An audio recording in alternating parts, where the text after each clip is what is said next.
Ami photographe, bonjour et bienvenue dans ce nouveau tuto. Tu fais de belles photos? Tu as déjà réalisé des portraits, quelques mariages ou des packshots? Les photos ont plu à ton entourage? Et tu rêves de devenir professionnel? Alors écoute bien la suite car ce tuto te concerne. J'ai lu récemment un article sur un blog américain qui expliquait les 6 raisons pour lesquelles les photos de paysages de la plupart des gens ne ressemblaient pas à celles d'un professionnel. Pour l'auteur de cet article, c'est parce que, petit 1, ces personnes ne sont pas assez patientes, petit 2, elles tombent dans la facilité, petit 3, elles n'effectuent pas assez de recherche, petit 4, elles ratent les moments intéressants, petit 5, elles ne savent pas bien utiliser la lumière, et petit 6, et leurs photos ne racontant aucune histoire, elles sont sans vie. C'est possible. Mais si c'est vrai, crois-moi, ça n'a rien à voir avec le statut d'amateur ou de professionnel.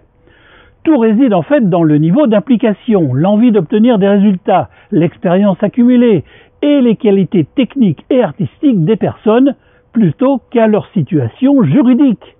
Autrement dit, les pros produisent-ils de meilleures photos que les amateurs? Pour moi, la réponse est clairement non.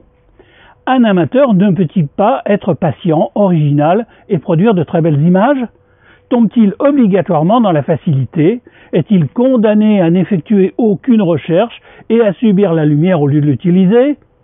Techniquement, avec le matériel de prise de vue et les logiciels dédiés à la post-production dont on dispose actuellement, un amateur qui a quelque ambition artistique peut produire des images irréprochables qui n'ont rien à envier à celles d'un pro.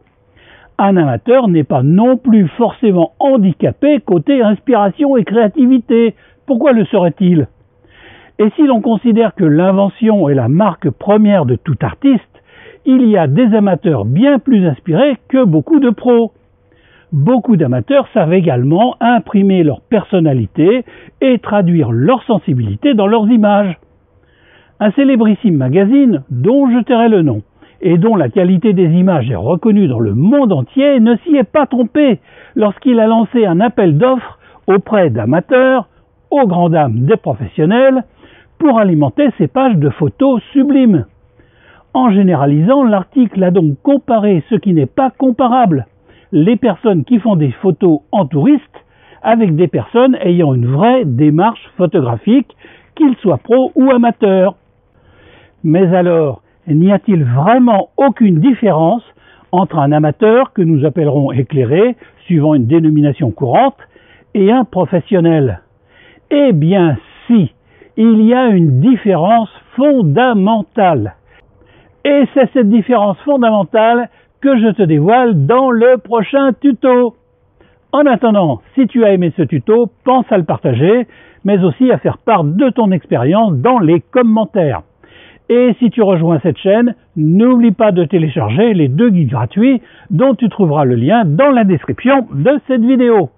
Allez, je te dis à la semaine prochaine pour la suite de cette réflexion sur la différence entre photographe pro et amateur. Au revoir.